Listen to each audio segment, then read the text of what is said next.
And it's because of the Matts Creek fire that we're under a weather authority alert day. That's going to run throughout the entirety of the day today. This wildfire is fast moving, fast spreading, and it's resulting in poor air quality that both Jenna and Keisha had mentioned. Now let's talk about the one area that we're particularly concerned with, and that's Rockbridge County. Similar to yesterday, could see some unhealthy air quality levels in parts of the county. This means that you should avoid being outside for a long period of time or take breaks, go indoors, maybe keep the windows shut, things of that nature, again, especially in Rockbridge County. So it goes without saying, we desperately need some rain.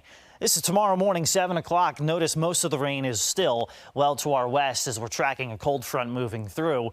We'll fast forward up until about 5, 6, 7 p.m. and you notice that even still, most of the rain is on the West Virginia side of things, gradually moving over the mountains as we head into the late night hours. This is 11 p.m. Very light rain happening in the New River Valley, the Roanoke Valley, and the Highlands. And as it continues to move from west to east, unfortunately, it kind of peters out a little bit. So we're not looking at a ton of rain there on Friday. So even still, looking at the wildfire risk being pretty high. A little bit of gusty wind, the humidity not quite as low. Here's the day I'm most concerned about.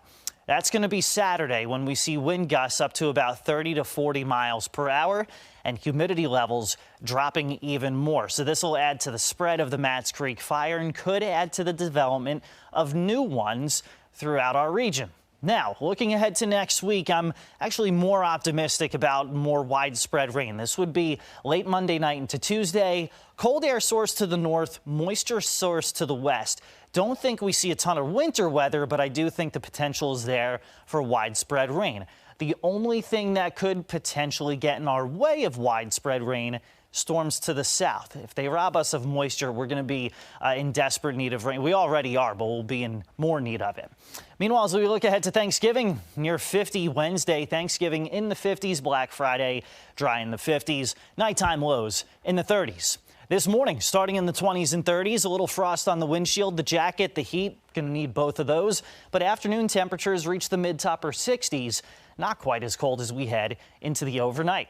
For the New River Valley, 60s with very low humidity today. Most of your rain tomorrow coming in after 8 or 9 p.m. It's out of here for the weekend. Saturday's windy and dry. We're cold next week. Rain coming in Monday night into next Tuesday. For the Roanoke Valley, near 70 today and tomorrow. Most of your rain coming in after 9 or 10 p.m. tomorrow. Dry and windy for the weekend. Cool next week with the potential of soaking rain Tuesday.